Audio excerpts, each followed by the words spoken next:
Bonjour à toutes et à tous, bienvenue sur le plateau de No Limites, votre nouveau rendez-vous 100% sport extrême, toujours bien accompagné, bien entendu, avec notre Lamine Fati national. Bonjour à tous, salut Momo. Comment ça va? Bah écoute, super, je suis vraiment ravi d'être là avec toi aujourd'hui pour cette nouvelle émission. Et j'espère qu'on va parler de plein de belles choses dans le milieu du sport extrême. Comme d'habitude, Lamine, Bien sûr. toujours des intervenants et des invités de qualité. Et l'invité que nous avons aujourd'hui, celui qui ouvre le bal, n'est pas des moindres, une véritable légende vivante dans le milieu. J'ai nommé Mr. Taï Chris.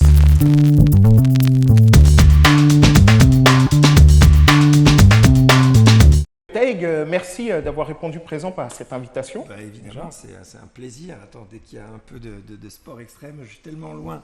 Tout ça en ce moment, ça me passionne de me replonger, parler de ride, parler de tricks et tout ça, c'est fabuleux. Oui, c'est super. Et Taïg, avec toi, on a un peu plus à aller creuser.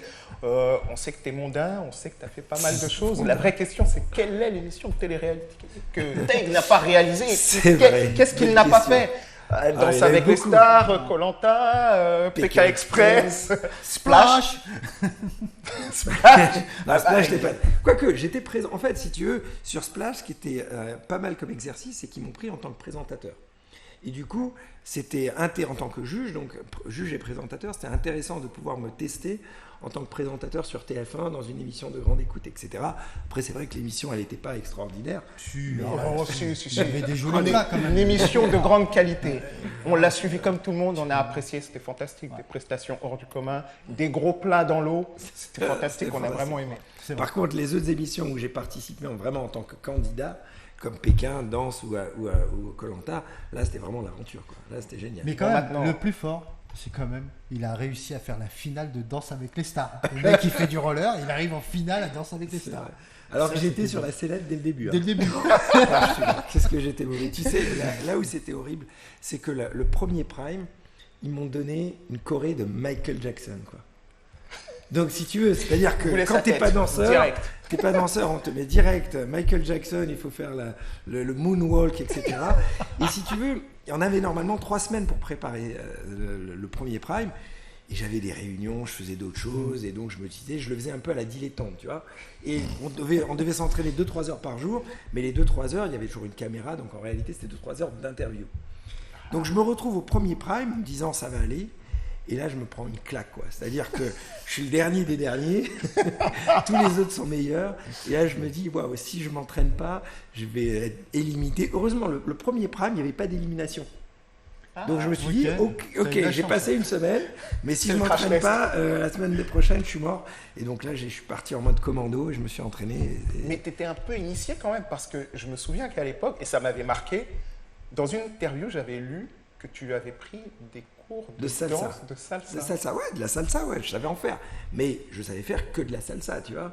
Alors que là, c'est des danses de salon, avec des trucs codifiés, tu vois. Et danser du Michael Jackson ou de la salsa, ça n'a rien à voir. Et c'est en plus, il y a des années avant.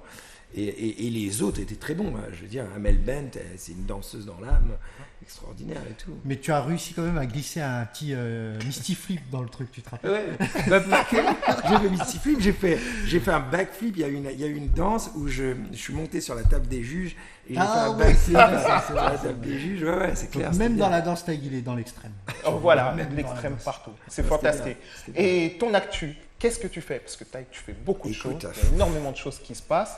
Pas forcément en lien direct avec le roller, mais tu es ici présent aujourd'hui, donc ça prouve que tu es encore dans le milieu. Non, je suis toujours, si tu veux, quand j'en ai ridé toute sa vie, quand ça a été sa grande passion, c'est clair qu'on reste toujours, c'est dans notre sang et on essaye de regarder un petit peu à droite à gauche sur les réseaux sociaux et dès qu'il y a la moindre occasion pour en parler, évidemment, je suis là, mais j'ai vraiment fait, on va dire, un grand saut il y a 7 ans où j'ai mis pour l'instant le sport de côté pour me lancer dans un truc qui n'a rien à voir dans le monde de l'entreprise, dans le monde des télécoms. Donc je me suis inventé ingénieur télécom, j'ai réussi à inventer des brevets dans les télécoms qui ont obligé, alors ça c'était la bonne blague, qui ont obligé le régulateur français, la loi française à changer avec les inventions que j'ai fait dans les télécoms. Incroyable.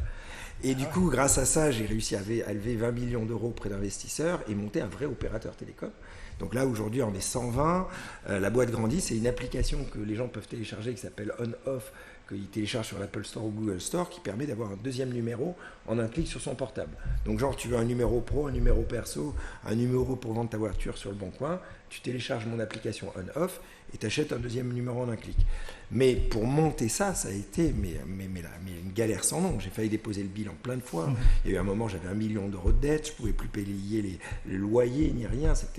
Il fallait que je trouve de l'argent. En fait, pendant 4 ans, je devais trouver 250 000 euros à la fin du mois sans jamais avoir un mois d'avance. Donc c'était rock'n'roll. Et tu as pas le roller, hein, c'est clair. Hein. Ça reste extrême. Ça reste extrême tout de même. Tu vois, une anecdote assez drôle, c'est que il y a un moment, je dormais quasiment plus. J'allais plus avoir d'argent et tout déposer le bilan. Et je me suis assis dans l'avion à une place qui n'était pas la mienne, en écho de l'Estonie pour rentrer à Paris. Et le mec qui était à côté de moi, j'ai compris que c'était un entrepreneur, jeune entrepreneur. Je me dis, j'ai besoin d'argent, il faut que j'arrive à le convaincre. Et à la fin du vol, il m'a donné 300 000 euros. C'était assez incroyable comme anecdote. C'est la classe. Donc voilà, c'est ce que je fais, mais c'est vraiment, si tu veux, une parenthèse pour moi. C'est-à-dire que je consacre, alors finalement, je me suis dit que j'allais consacrer 2 ans. En réalité, ça fera sûrement 10 ans. J'ai fait cette parenthèse de créer un opérateur télécom pendant 10 ans, mais pour avoir la vraie liberté, pour à la fin peut-être faire du sport extrême. Alors je serais peut-être trop vieux pour ça, mais pour faire plein de projets artistiques et avoir la liberté de le faire en pouvant sponsoriser mes propres événements moi-même sans être dépendant des sponsors. Ça c'est cool. Ce serait le top. Tu innoves partout où tu passes, j'ai l'impression. Belle innovation pour la scène française, c'est que tu es le seul Français à avoir performé au X Games. Ouais. Mais malheureusement, depuis peu, c'est fini. Je suis désolé de te dire ça. Ton règne. Mais il y a un autre gars qui est arrivé qui s'appelle Alex Jumelin. En plus, on le connaît très bien. Donc ça, c'est cool. Ça reste en famille, j'ai envie de te dire. C'est pas un nouveau gars, Alex. Et Alex, il a fini 2e au X Games au Japon. Ça a été un exploit franchement extraordinaire. Quand tu sais que les Japonais, ils ont un niveau, mais de dingue. Franchement, du très lourd.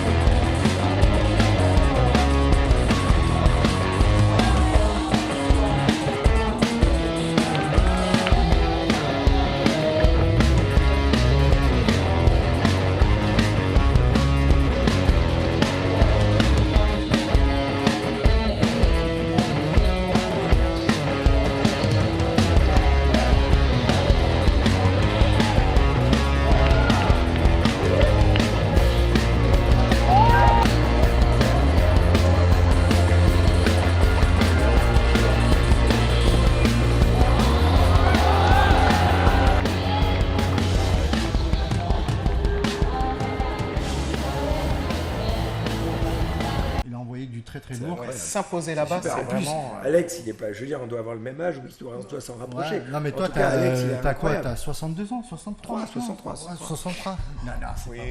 Il est à la louche. Mais très sincèrement, Alex Jumelin, c'est quand même un profil de rider très particulier qui est sur la scène depuis un nombre quand même assez important d'années. Les premières grosses compétitions, et d'ailleurs, il a fait les X Games aussi. Bon, il n'avait pas fait de podium à l'époque. À Philadelphie en 2001, tu te rappelles? Voilà, et puis c'est complètement fou de savoir qu'à cet âge-là, on peut quand même aller se challenger pour aller chercher des podiums et des places. Quand moi j'étais au top de ma carrière, Alex était déjà au top de la sienne. Je veux dire, je me rappelle, c'était toujours la référence en flat et j'ai l'impression d'avoir arrêté depuis une éternité, tu vois. Et Alex est toujours là, comment il fait? C'est comme si on disait aujourd'hui, Taïk, vas-y, mets les rollers, tu vas gagner X Games ça maintenant. Les rollers, mais c'est quoi les rollers? C'est un truc avec des patins roulés. Je me rappelle plus du tout. Non, chiche. Tu vois ça? Ok, ça y est, je me rappelle. Mais tu sais quoi? On va accueillir un chroniqueur. Le mec, il s'appelle Manu Massabova, il est en place, il fait du BMX flat et lui, il va nous raconter aussi les stories de Alex Jumelin.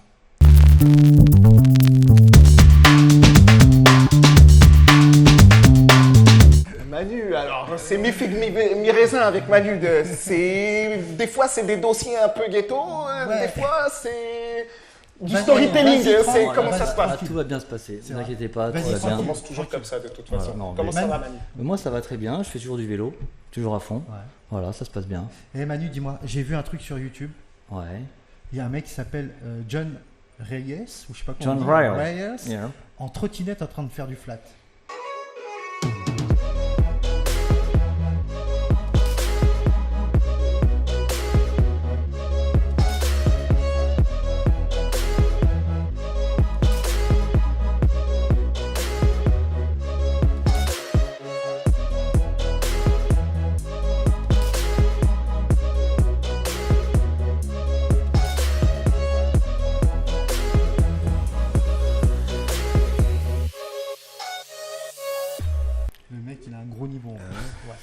star.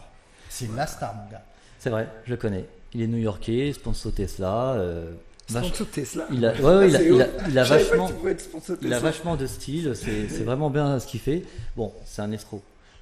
Ah non, tu peux pas dire ça. Tu peux pas. Pourquoi Je vais les vous expliquer tout de suite. En fait, il regarde les vidéos des gars en BMX flat. Il regarde Raphaël Chiquet, il regarde tous nos potes. Et puis il fait la même chose, mais sur une trottinette. Ah oui, mais reproduire la chose sur un autre médium, c'est pas Alors, une escroquerie. Personnellement, j'ai essayé. C'est comme du BMX, mais en plus facile. Parce qu'il y a beaucoup moins de prise de risque. C'est que de la technique. On attend de voir la petite vidéo de Manu Massabova en trottinette en train de faire. Je t'en fais une demain. Non, le problème. C'est direct. Non. On signe, on regarde. C'est dur ce qu'il fait. Mais techniquement, c'est dur. Mais il n'y a pas de prise de risque. Mais prise de risque en fait, sur le flat, il n'y a pas énormément de Il n'y en a pas beaucoup. On peut pas se faire très mal. Je veux dire, on peut même être un petit peu des escrocs. Carrément, on peut le dire. C'est pas. Là, le BMX là, c'est même pas du sport extrême. C'est plus de la danse. C'est plus un sport artistique. Et d'ailleurs, on est jugé sur la créativité. Nous, on n'est pas vraiment jugé sur la performance. C'est plutôt. Regarde, pourquoi Alex Jumelin fait des bonnes places? Parce qu'il crée ses tricks, tout simplement. Comme Mathias Dandouin aussi. Un peu moins. Non. Mathias. Alors là, ça a commencé à être politique, les gars. On va pas rentrer dans les détails. Monsieur Dandouin, mais disons que les connaisseurs savent qui a inventé quoi. Et c'est vrai qu'Alex, lui, il invente son style, ses tricks. Okay. Et puis, puis comme vous disiez, Alex, il a la longévité. Il a depuis 20 ans, 30 ans qu'il est au top. Parce que le plus dur, c'est pas d'arriver au top, c'est d'y rester. Et lui, ça fait 25 ans qu'il est là-haut. Ouais, bien sûr. Voilà. Il ne descendra pas. Dans le milieu, on l'appelait le Johnny Hallyday. Le Johnny Hallyday du ride. C'est-à-dire que toujours au top. Et en fait, ce qui fait la différence, c'est que lui se renouvelle. Il arrive à se renouveler à chaque fois. Et ce que les autres, ses concurrents, ne font pas. Okay. Donc aujourd'hui, c'est les Japonais qui sont au top. Mais dans quelques années, ils vont redescendre. Et Alex, il sera encore là. Oui, là, je rattrape Highlander. Mais oui, après, c'est vrai qu'Alex, il se renouvelle. Et puis Alex, c'est vrai que nous, on côtoyait un petit peu. Il change de style, il change de coupe de cheveux. C'est ça. Il change il arrive à se renouveler. Il en rajoute, il enlève. C'est vrai, mais il est toujours là, il est toujours présent. À l'époque, il avait certains sponsors. Moi, je dis ça comme ça, je le croisais faire ses emplettes chez Vuitton, s'acheter un petit pull. Si les choses se passent bien pour lui, tant mieux. Voilà.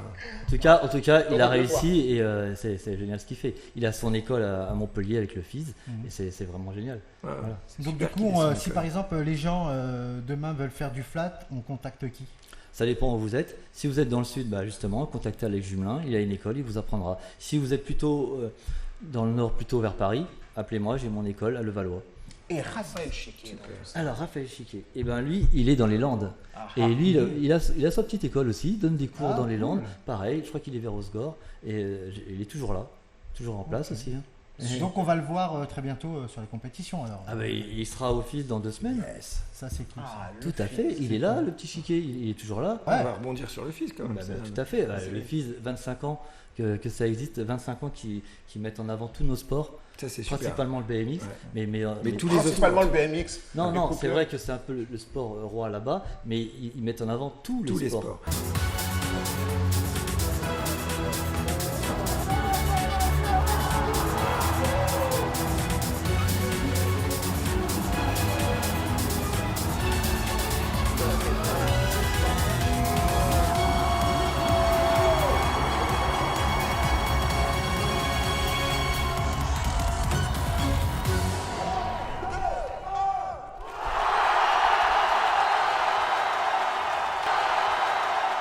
Ça, c'est vraiment génial avec le FIS, c'est-à-dire qu'ils n'ont pas fait comme les X Games à mettre des sports dehors et le roller en faisait partie, en fait partie pour le coup. Mais non, ils ont été vraiment top de respecter même les sports qui étaient dans la tourmente à certains moments. Et ils continuent encore à le faire même maintenant quand tu vois que le roller, malheureusement, a descendu depuis quelques années. Hervé, il a continué quand même. Il a dit non, le roller, je veux le garder. Et il a essayé de développer lui aussi une partie street urbain, tu sais, un peu genre big air pour le roller. Tu vois. Donc lui-même, il a envie qu'il évolue. Et en plus, il aime bien aussi le roller, Hervé. Donc, alors merci Hervé. Merci l'équipe Hurricane et le FIS de faire la promotion de tous nos sports. Tout à fait. Mais il est toujours possible de se challenger en la matière parce qu'il y a le sport, mais il y a aussi l'handisport. Ouais. Donc, on va accueillir sur le plateau une personne qui œuvre en ce sens et qui est vraiment motivée et qui a à cœur de nous montrer un petit peu tout ce qui se fait de ce domaine-là. Donc, on va accueillir sur le plateau Mister Léo.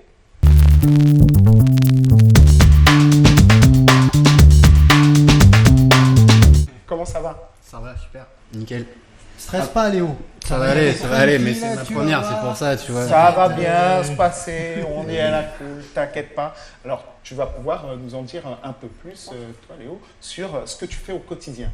Déjà, quelle est ta profession à la base? À la base, je suis ergothérapeute. Donc, ça veut dire que j'accompagne les gens qui ont une situation de handicap et je les évalue, j'évalue leur capacité et je leur permets en fait d'avoir, moi ma spécialité c'est le fauteuil roulant, donc le meilleur fauteuil par rapport à leur activité, leur capacité à elles et ce qu'elles veulent faire avec en fait. Super. Ça fait combien de temps que tu fais ça? Ça fait 6 ans, plus de 6 ans même. Et ça, c'est une vocation. Comment on arrive là? Grand parcours, comme ça en fait, comme quand tu rides. Ouais, on reste dans la ride quoi. Ouais, carrément. Bah en fait, je suis passé par plein d'étapes dans ma vie, mais voilà, je suis arrivé dans cette école en découvrant ça un peu. C'est un métier qui est pas très connu en fait, donc du coup, je l'ai un peu découvert à l'arrache quoi. Et quand j'ai compris qu'avec ce métier, je pouvais permettre aux gens en fait de continuer de vivre comme ils l'entendaient, malgré une situation de handicap quelconque, je me suis dit c'est trop le feu, moi je veux faire ça quoi. Ouais, t'es diplômé d'État par rapport à ça et tout. C'est ça. Donc, tu fais ça où? Bah alors je faisais ça à l'assurance maladie. Maintenant j'ai démissionné pour me plonger à fond dans mon projet associatif avec mon pote. Donc voilà. Okay. Et j'imagine qu'il doit y avoir aussi un aspect psychologique hyper important. C'est-à-dire que tu dois avoir une formation par rapport à ça pour arriver à encadrer les gens, arriver à les aider à... Ouais, quand tu dois rentrer en école d'ailleurs, tu as une consulte chez le psychiatre et tout pour être sûr que ça va se passer pour toi. Mais ouais, c'est un peu... Ouais, parce que vaut mieux pas fumer avant d'y aller. Non.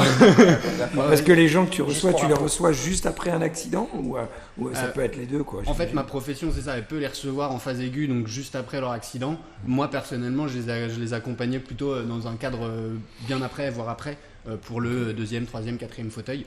Okay. Parce que voilà, je faisais partie d'un service qui s'appelle un centre d'information et de conseil en aide technique. Et donc, du coup, on reçoit tout type de personnes pour justement les évaluer et leur amener des billes sur tout ça. Et du coup, comment ça t'est venu l'arrivée de ton fauteuil roulant au skatepark maintenant? Parce que ça, j'ai vu la vidéo tout à l'heure, franchement, c'est impressionnant. Et il me semble que tu es le seul en France. Alors, à moins que je me trompe et qu'il y en a d'autres. C'est en train de frémir. Disons qu'il y a beaucoup d'inconnus, enfin beaucoup. Il y en a quelques-uns. Nous, on essaie de les trouver avec l'asso, on les recherche, etc. Mais c'est un peu compliqué parce que voilà, sur tout le territoire français, ce ne sont pas des personnes forcément qui vont être aussi visibles que les riders internationaux, par exemple, parce que c'est une discipline qui est quand même maintenant ultra référencée dans le monde, même s'il n'y a pas de fédération au sens propre. Et du coup, en France, nous, on travaille beaucoup sur déjà l'accompagnement, l'éducation, la sensibilisation pour démarrer au commencement, quoi. Et voilà, après, on accompagne maintenant des personnes qui visent le haut niveau, mais c'est frémissant, quoi. Ça Vous êtes combien en France? Je pourrais même pas te donner un chiffre. Aujourd'hui, dans l'asso, on est... Moins de 10 par année? Je pense, ouais. Et moi, je le fais en tant que loisir, mais... Et les fauteuils sont spécialisés pour ça? Carrément. Je déconseille à quiconque de le faire avec son fauteuil du quotidien. Okay. Moi, j'en ai fumé 2 des fauteuils mais c'est important de le dire, parce que si tu le dis pas, peut-être qu'il y a d'autres gens en fauteuil roulant qui vont s'en rendre compte. Et un élément qui peut être aussi très important, combien ça coûte un fauteuil comme ça? Alors, c'est comme tout, il y a plusieurs gammes de produits. Aujourd'hui, il y a un fabricant anglais qui s'appelle RMA Sport qui du coup permet en fait de faire ce genre de fauteuil en Europe parce que tous les autres fabricants sont soit aux États-Unis, soit au Brésil. Et un modèle club, ceux que nous on achète dans l'asso, qui vont permettre d'être encore ajustables en termes de taille pour limiter les coûts et lui permettre de l'utiliser au plus grand nombre, c'est 4 000 €.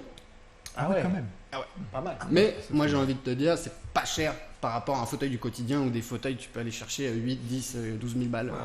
Et l'État en France par rapport à l'handicap pour les fauteuils roulants, de prendre le métro, de monter dans l'ascenseur, est-ce qu'on évolue encore ou on est encore à la ramasse pardon?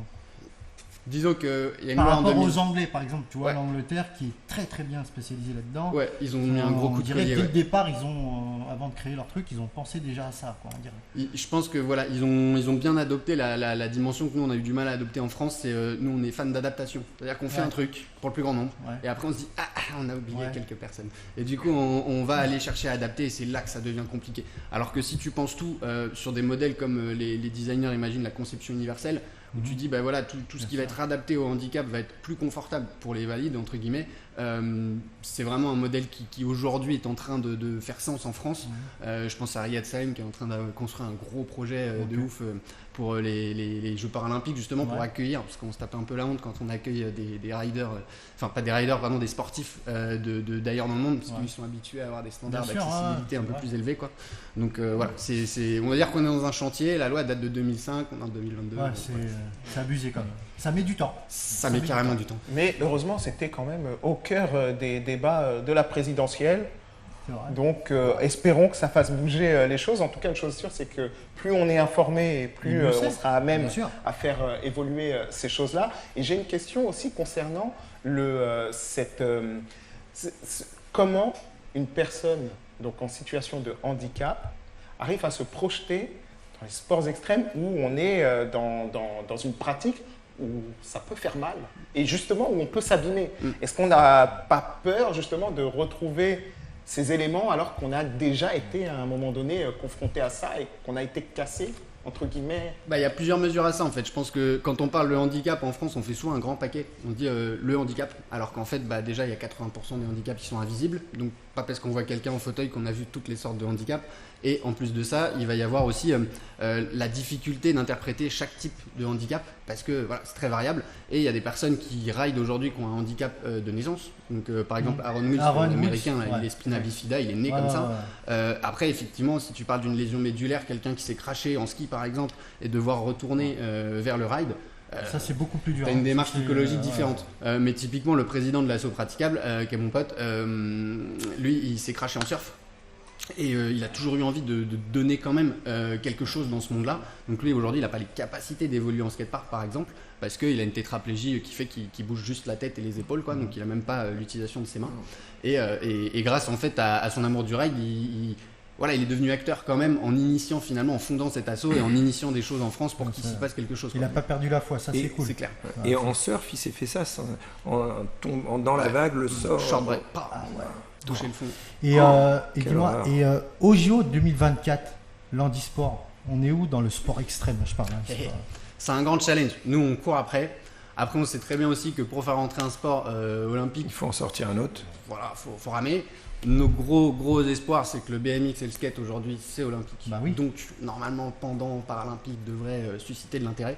On sait très bien qu'en 2024, on ne pourra pas poser le sport, on ne pourra pas poser de la compète, parce que même dans le monde, quand ils font des compétitions, c'est encore très compliqué, les classifications, etc. Comme dans chaque parasport, on voit qu'il y a plein de catégories.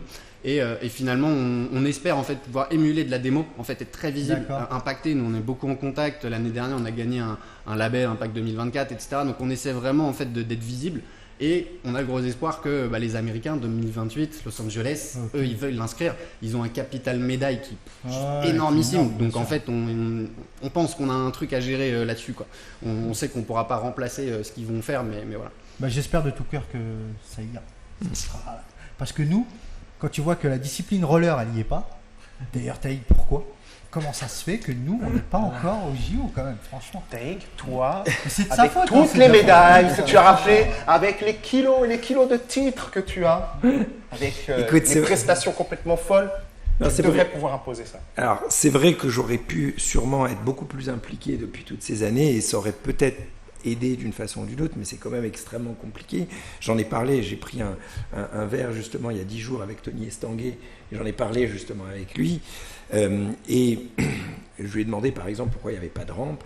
Il m'a dit la raison simple pourquoi il n'y a pas de rampe, c'est qu'il y a beaucoup plus, il n'y a pas assez de gens dans le monde qui font du halfpipe, même en skate ou en BMX par rapport au street et tout ça. Et donc les Jeux Olympiques sont quand même obligés de se poser la question, même si un sport qui est plus, même si le halfpipe est plus impressionnant que le street, en tout cas le street flat ou quoi que ce soit, pas le parc. Que le parc en skate, tu vois, mais il faut que tout le monde puisse en faire dans le monde entier, donc ça c'était un des prérequis. Et le deuxième problème que m'a dit Tony, c'est que malheureusement, moi je croyais que le pays qui accueille les JO, que la France, pouvait imposer le sport. Et ils peuvent le faire qu'à condition d'en enlever d'autres. Donc c'est ça, et même en démonstration, moi je me disais, on pouvait au moins imposer certains sports extrêmes en démonstration sur Paris 2024 pour que ça puisse être finalement officiel en 2028 dans des Jeux JO. Et finalement, les sports en démo ont été supprimés, donc n'existent plus. Donc maintenant, il n'y a plus de sport de démo qui rentrent 4 ans après en sport olympique, c'est qu'il y a trop de sports, et les JO ils ont dit, aucun problème pour ramener de nouveaux sports, mais il faut en enlever. Il y a plus de gens qui font du roller aujourd'hui ou de la trottinette que des gens qui font du lancer de poids ou du curling. Donc ils devraient prendre plutôt les sports les plus pratiqués. Oui, c'est vrai, tu as raison. Oui. Qui fait du lancer de javelot dans la rue? Foutre le bordel. Oui, mais qui lance des javelots dans la rue? Personne. Les gens, ils font du roller. Dieu merci. Oui, c'est vrai. Les gens, ils font du roller. Il n'y a pas plus extrême comme pratique que de lancer des javelots dans la rue. Après, il y a des gens dans la rue. Si on prend les sports les plus pratiqués, on devrait prendre plutôt donc, le roller. Le skate et le BMX, c'est rentré, mais la trottinette, des choses comme ça. Bien sûr, je pense que ça va arriver. À mon avis, c'est le problème avec les JO, c'est aussi une des raisons pour laquelle je ne me suis pas plongé là-dedans, parce que je ne supporte pas l'immobilisme. Voilà. Et quand il y a des mondes qui sont trop politiques, et là je le dis totalement déconnecté de Tony, que j'adore et qui lui justement est extrêmement dynamique avec l'équipe française qui font un travail énorme, mais d'une façon générale, à chaque fois que j'ai pu travailler avec des associations, je veux dire avec des fédérations, pas des associations, des fédérations, et les JO, c'est le summum des guerres internes politiques. Quoi. Donc j'avais pas envie, et pour le coup je me rappelle avec les JO, déjà il y a 20 ans en arrière, avec les skateurs, les mecs en BMX aux États-Unis, on avait fait des multiples réunions pour faire rentrer au JO le skate, le roller, le BMX, etc. Et on passait un temps de fou et rien n'avançait. Donc finalement, je pense pourquoi, par exemple, le javelot est encore là à la place du roller ou du halfpipe en BMX ou en skate, c'est simplement que c'est des sports qui sont tellement historiquement reliés aux JO. L'image des JO, c'est le mec qui court, qui lance son javelot, etc. Voilà, mais on sait que ça va arriver. On pourrait le faire en roller d'ailleurs. Et tu lances la... Voilà la bonne idée. Attends, bouge pas, j'appelle Tony. Donc ça va arriver, mais bon, ça arrivera dans quelques années. Un truc qui est certain quand même qu'il faut se dire, c'est que les JO, ça reste du business, c'est des sponsors et c'est des droits télé. Je le vois bien avec le budget que m'expliquait Tony, la galère pour trouver les sponsors, etc. Et donc, finalement, les sponsors, qu'est-ce qu'ils veulent? Ils veulent des sports qui ramènent des jeunes, qui ramènent du public à la télé, et finalement, les sports extrêmes, c'est pour ça que le snowboard est rentré aux Jeux d'hiver, parce qu'ils savaient très bien, les sponsors, que du snowboard en halfpipe aux Jeux d'hiver allait faire des cartons d'audience. Et donc, finalement, ce qui va pousser les politiques, c'est la thune. C'est les sponsors. Ça, c'est dit. Voilà. On essaiera de ne pas le couper au montage, on parle au chef. Tout va bien, tout est sous contrôle. C'est Taï qui l'a dit, c'est pas nous. Mais en tout cas, on a bon espoir de voir un petit peu tout ce milieu-là évoluer pour justement voir d'autres pratiques et qu'il n'y ait pas une déconnexion complète avec la réalité des gens. Parce qu'aujourd'hui, c'est une réalité quand tu prends toutes les personnes qui font du roller, du BMX, du skateboard, de la trottinette et j'en passe, tu te retrouves quand même avec un bon paquet de monde et j'ai envie de dire qu'il y a un lien quand même assez naturel entre ces lieux parce que c'est un lien d'inspiration qui nous vient essentiellement du skateboard, qui fait que même si on fait du roller, du BMX ou quoi que ce soit, on est très souvent amené à regarder ces sports-là à la télé, ça fait toujours plaisir d'en voir. Tout à fait. En tout cas, espérons que ça arrive de plus en plus et qu'on ait des sports incroyables. Je veux dire, même la méga rampe, même s'il y a très peu de gens qui font de la méga rampe, parce qu'en skate, un truc comme ça, mais vous imaginez ça au JO, ça serait énorme. Extraordinaire. C'est incroyable. Mais déjà, si on est déjà en ouverture de show, ça serait déjà pas mal. Ça serait super. Et franchement, j'aimerais bien pouvoir même y participer, pouvoir mettre du skate, du BMX. Mais je crois qu'il y aura dans l'ouverture des JO. De toute façon, moi je donne juste des conseils de riders. Après, c'est tout le comité olympique qui font. Mais s'ils me demandent conseil, je dirais mettez le maximum de sport, mettez des rampes, je donnerai des idées. Mais je crois que j'ai vu des photos où il y allait avoir sur les ponts des riders qui sont incroyables. Pour l'instant, c'est que des photos, enfin, c'est des montages. C'est des montages. Parce que là, on n'est pas encore prêt à sauter la scène. Mais peut-être un record, ça serait bien de faire ça avec un record de taille qui saute par-dessus. Voilà. On a le spécialiste des records. Ça serait sympa, ça. Bon, ça fait quand même longtemps que j'ai pas ridé, donc... Bon, on va charger encore un peu plus vos épaules. Donc, je parle à Teig et à Manu, avec la vraie question que beaucoup de monde se pose. Pourquoi on n'a pas de skatepark à Paris? Quand je dis skatepark, je parle d'un vrai skatepark. Bon. On a des infrastructures, on a des lieux, des espaces, etc. Alors, pourquoi on n'a pas de skatepark à Paris? Pourquoi on n'a pas un skatepark? Quelques réponses. Il y a aussi parce que la ville de Paris n'a plus d'argent et qu'elle a fait beaucoup de travaux. Donc énormément de travaux, donc ils n'ont plus beaucoup d'argent et c'est plutôt en périphérie, surtout le 92. Là, moi, je suis en train de monter un skatepark avec la ville de Levallois, justement, qui sera accessible à tous et donc aux personnes en situation de handicap. Et donc ça se développe, mais tout doucement, et à Paris, il n'y a absolument rien. Et le grand bowl en béton qui celui qui a le GP18. Non, pas HL, qui est à la porte de Paris. Le GP18, oui, il est encore là. En fait, il est censé être rénové pour l'agrandir normalement. Oui, je crois qu'il pense même à le déplacer dans le 93. Oui, il y a pas, à Saint-Denis. Mais on vous aime bien entendrez ici, bien tu que sais, c'est un peu particulier. Je parle d'infrastructures qui nous permettent justement, nous, communauté de riders, de pouvoir innover dans le milieu et justement pousser, s'entraîner, voir des... Enfin, vous connaissez Diaco? Diaco est très fort, un des meilleurs riders français, franchement. Un des meilleurs riders français actuels, qui est actuellement aux États-Unis et qui a fait cette fameuse émission de America Got Talent. Ah, je l'ai vu. C'est super. C'était génial. Ouais, il se présente en tant que Français et qui explique malheureusement que les infrastructures étant très pauvres sur le territoire, il n'avait la possibilité de s'entraîner que pendant les compétitions. Et qui pouvait, c'était quasiment du one shot. C'est vrai, même assez triste à entendre quand on sait qu'on a de dignes représentants de toutes ces disciplines en France.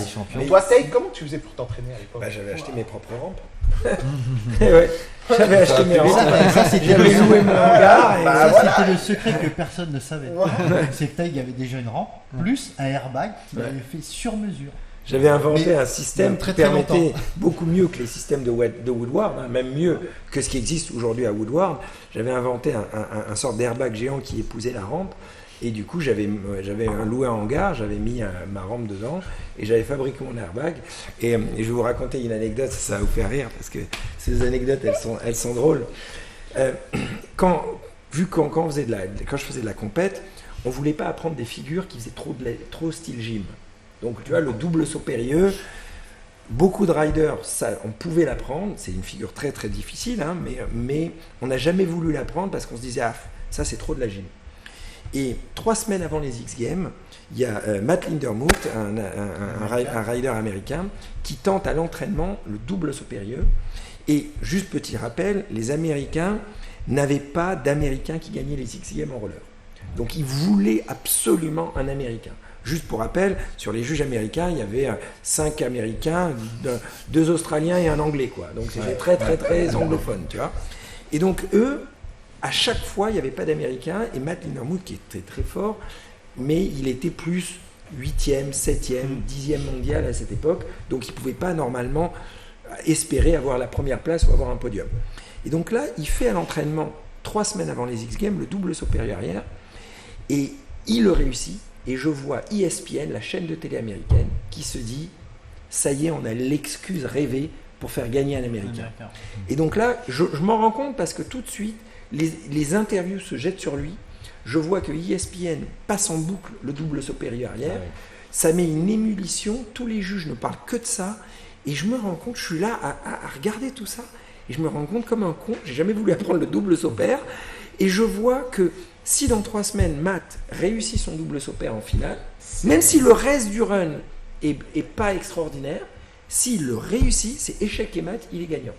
Les Américains, c'est-à-dire la ESPN font monter la figure en scène comme la figure ultime à faire lors de la finale. Et je me rappelle, je devais rester aux US parce que j'avais plein de shows pendant ces 3 semaines, j'annule tout. Et je rentre en France, dans mon airbag secret, et je fais le double back 500 fois. 500 fois. Au bout de 3 semaines, je le maîtrise par cœur. Je le maîtrise à la perfection. Et donc, je vais aux US pour les X Games, et vu que les Américains voulaient toujours faire le show, Et ben je leur dis, à tous les juges, etc., c'est assez drôle, je leur dis, vous savez quoi, Matt a tenté le double back il y a 3 semaines, moi j'ai jamais essayé, je vais le tenter pendant la finale. Et du coup, tous les juges, je veux dire, il y a une telle montée en puissance du double back, tout le monde se dit, putain, Taïk va tenter pendant la finale. Ça va être l'enjeu, donc tout le monde est comme ça, etc. Putain, tout le monde en parle, etc. Et j'ai dit, mais tu l'as jamais fait. J'ai essayé 1 fois ou 2 à l'entraînement, mais non, je vais le tenter pendant la finale. Alors que je l'avais fait 500 fois, je le maîtrisais par cœur. Et je vais voir le patron d'ESPN en coulisses, je monte dans les gradins, je vais dans les loges voir le patron d'ESPN, et je dis au patron d'ESPN, j'ai compris votre stratégie de mettre en avant le double back, je le vois en boucle dans tous les teasers, sachez que je le maîtrise à la perfection, et je vais le faire dans la finale, et je vais le réussir. Qu'est-ce que fait le patron d'ESPN? Il m'entend bien. Il va voir ses équipes et il demande à ses équipes d'écrire sur des panneaux en énorme mon nom, comme si des fans l'avaient écrit. Et il le donne à tout le public pour que le public scande mon nom avec des panneaux gigantesques. Et dans la finale, je réussis le double back. Matt Lindermont le rate et moi je suis à l'unanimité victime. Mais c'est là où tu gagnes les X Games. C'est là où je gagne les X Games parce que j'arrivais jamais à les gagner, ça me rendait dingue.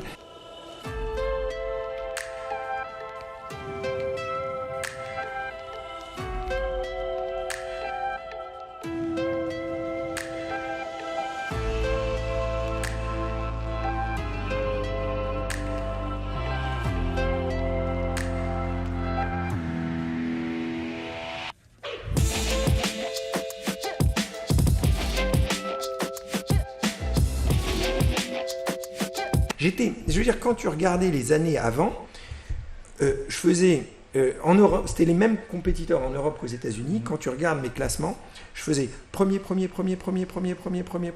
quand en Europe. Dès que j'arrivais aux États-Unis, deuxième, troisième. En Europe, premier. Et je veux dire, là, par exemple, la première année, je me rappelle, j'avais fait 33 compètes, j'en avais gagné 22. Et tous les autres, c'était des podiums aux US. Impossible les X Games. Premier X Games, j'étais deuxième X Games, j'étais troisième. Quatrième X Games, j'étais deuxième. Ça me rendait dingue. Donc je me suis dit, qu'il y a même une fois, tu n'étais même pas qualifié. Ouais, c'est possible.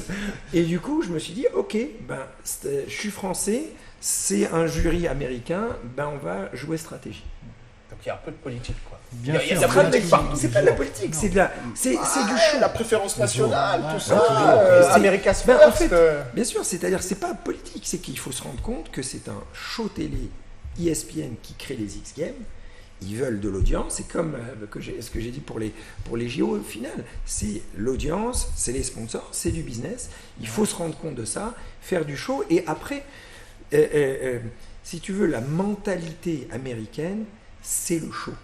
Donc ils ont aimé en quelque sorte que quelqu'un, c'était de bonne guerre, j'ai rien fait de mauvais, j'ai juste pris la mentalité américaine, je voulais du show, on va faire du show. Et ouais. Il a tout compris, Taïg. C'est comme ça qu'il a gagné.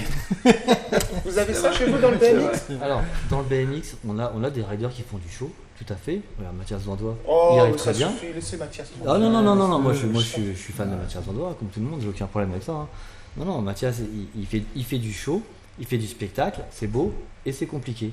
Il fait les deux à la fois. Il y en a certains, ils ride, juste rider. Et un peu moins accessible voilà. pour le commun Mathias, mortel. Il ride pour les riders, mais pour le public aussi. Il fait aussi du show. Bien sûr. Voilà. C'est peut-être la petite différence. Petite parenthèse, justement, je m'étais rendu compte, parce que quand je me rappelle quand j'allais aux US, à chaque fois les juges ils me disaient ouais t'es plus fort mais on n'aime pas ton style. Donc à chaque fois tu as ouvertement. Ah oui, ils disaient ouvertement à chaque fois. Donc à chaque fois tu vois j'étais mal noté, alors je dis mais qu'est-ce que je dois faire pour améliorer mon style. Et donc ils commençaient à me dire au début ouais mais t'as trop de protection, donc j'avais plus de protection. Et donc après je me suis rendu compte tous les petits détails pour le show. Par exemple, je faisais en sorte, je mettais une musique qui mettait vraiment de l'adrénaline. Et avant de démarrer mon run, je faisais applaudir et lever tout le public parce que évidemment, je me rendais compte que avant de faire mon run, si tout le public est debout à applaudir, inconsciemment, ça influence les juges. C'est vrai. C'est le show. Tu vois ce que je veux dire? Même si ça me déconcentrait, parce que évidemment, quand tu es concentré dans ton run, t'as pas envie de commencer à regarder tout le public, faire applaudir tout le monde, ça te sort de ta concentration. Donc j'avais appris à faire ça, à sortir et à re-rentrer, mais pour faire le show, quoi. Et c'était à la fois, à la fin, je me forçais même pas. C'était plaisant, c'était amusant, j'étais devenu un showman. Et le show must go on, vu Tout à que fait. l'année dernière, pas de Fizz, cette année. Fizz, et pas le plus petit des Fizz, parce que c'est les 25 ans. C'est les 25 ans cette année du Fizz, donc voilà, du coup là, cette année, je pense que Hervé, enfin c'est pas que je pense, c'est que je suis sûr, Hervé va mettre le paquet comme il fait chaque année. Et on aura aussi, je crois, plus d'une quinzaine de disciplines, comme d'habitude, avec plus de 500 000 spectateurs sur les 4 jours, je crois, ou les 5 jours. C'est ce qui était... vraiment du très, Après très, très Covid, lourd. on ne sait pas comment ça va se passer. Ils vont revenir parce que les gens ont besoin, tous les riders ont envie de retrouver cet aspect compétition avec tout le monde, les échanges et tout ça. Et en plus, il a prévu des gros skateparks, parce que bizarrement, même si on n'a pas de skatepark à Paris, eh ben, on en a quand même partout.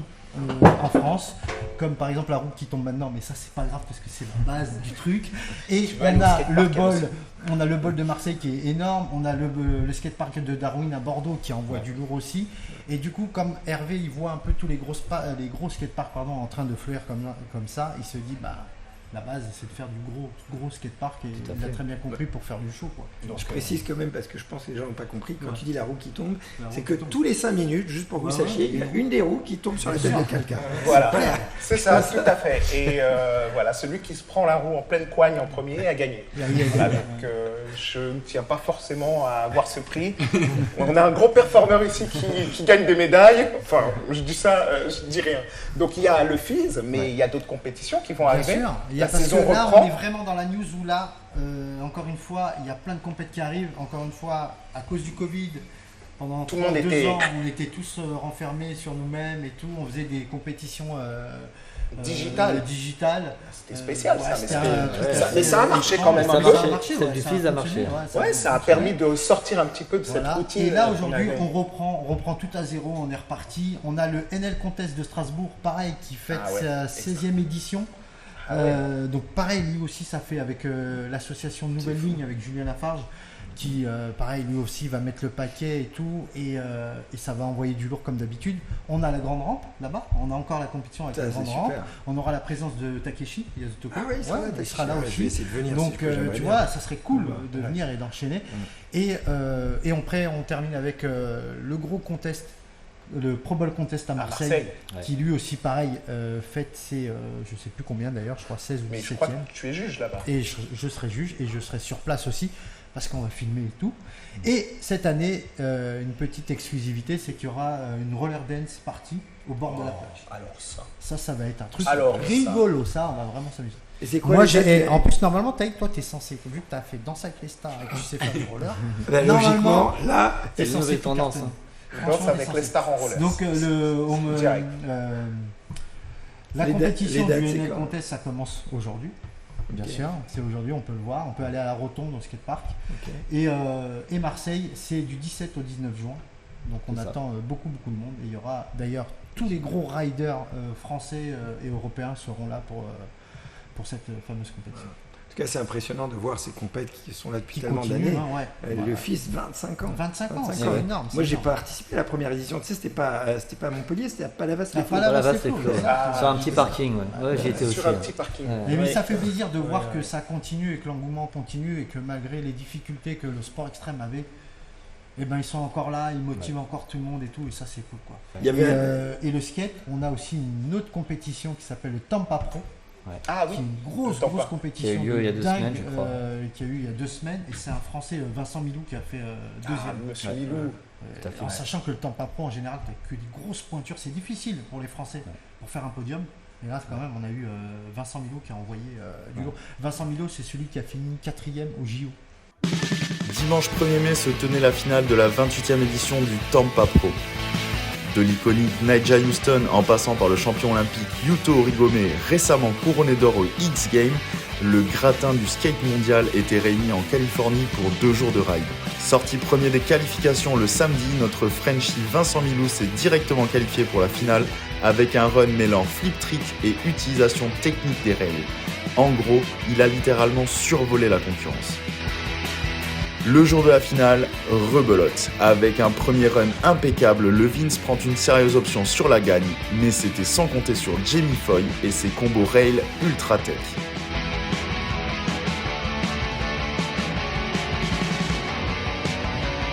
Au final, le jeune américain s'impose devant Vincent Milou et Jake Hillardy. Le vice-champion olympique Kevin Hoffler finit 6e derrière Nyjah Huston et le champion olympique Yuto Horigome se classe à la 11e place. De quoi annoncer du lourd pour la reprise de la Street League le 5 juin prochain. C'est notre représentant. Le représentant français. C'est Il notre a une représentant. place d'un podium. Et j'imagine même pas les nombres de points qu'il a dû jouer par rapport à la 3e. Ça a dû être dur, bien ça. l'arrache pour Vincent. Mais en tout cas, gros respect à lui pour ce podium à Tampa Pro. Et Lamine, dis-moi, quand le roller en rampe sera olympique, tu vas essayer d'y participer dans 20 ans? C'est la base. Évidemment. C'est la base. Mais même toi, tu y seras, je suis sûr. On va s'inscrire, On va soit s'inscrire. pour l'Algérie, ou pour la Grèce. Mais complètement. Quitte à renouveler les passeports, ressortir, défrayer les actes de naissance. S'inscrire. Ah, ça sera, ouais, bah oui. Ah mais ça c'est extra parce que cette possibilité de faire les Jeux Olympiques, c'est quand même une consécration complètement folle, surtout dans des carrières comme dans les sports extrêmes. Et je crois que Alex Jumelin, c'était quand même l'objectif qui s'était fixé en se disant si jamais le flat arrive au JO, avant de, j'allais dire raccrocher les gants, le terme, mais avant de s'arrêter, un peu de marge, je pense encore il au moins aimerait 5 pouvoir y ans participer. à haut niveau, je pense, Ah ouais, hein. avant d'arrêter. Incroyable. Enfin, avant de redescendre un petit peu, parce qu'au bout d'un moment, forcément, on n'a plus la même tonicité, on prend un peu moins de risques. Donc je pense que moi, je donne encore 5 ans à haut niveau, et après, ça descendra encore un peu. C'est déjà pas mal. C'est déjà pas Bon, en mal. tout cas, merci beaucoup à Léo. En tout cas, c'était Avec grand super plaisir. cool de t'avoir Avec accueilli grand plaisir. pour l'émission. Ça m'a Et fait on plaisir espère d'être te là. voir sur les prochains événements en photo de roulant. Ce qui serait bien, c'est de faire une petite apparition au FIS. Et bah c'est prévu là, on Ça, doit c'est s'incruster au FIS dans 2 semaines, Eh ben. mais plus pour parler que pour montrer. Et Le rendez-vous est pris en tout cas. on a des projets pour l'année prochaine, ouais. Ah, ça c'est cool. En tout cas, merci beaucoup de ta présence, ça c'est cool. Avec grand plaisir. Merci. Nous continuons donc avec nos invités. On continue avec un artiste un peu particulier. Il n'est pas sur des roues, mais il connaît bien la rue, City.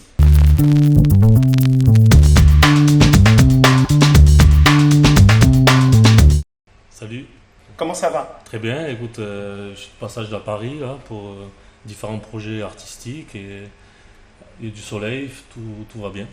Fantastique. Après cette période Covid un peu particulière, on est bien content de pouvoir réinvestir les rues. Donc c'est vrai que nous, on est sur des sports un peu particuliers qu'on a pratiqués dans le milieu urbain. Mais c'est vrai que ce qui nous a accompagnés tout au long de notre chemin, c'est tous ces graphes qu'il y avait dans l'urbanisme et dans les lieux peu spécifiques qu'il y avait dans Paris.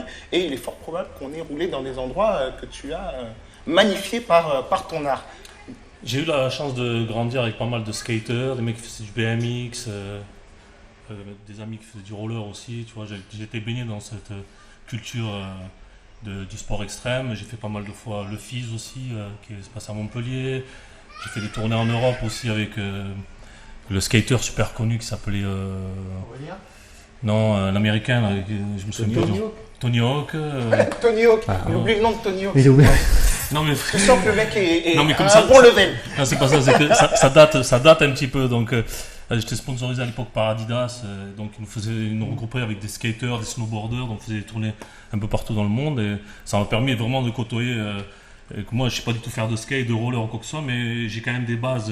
Je peux te parler de skateboard, de BMX, le flat, tout ça. Donc j'ai quelques notions et grâce à ça, j'ai appris et je faisais du graphe en parallèle.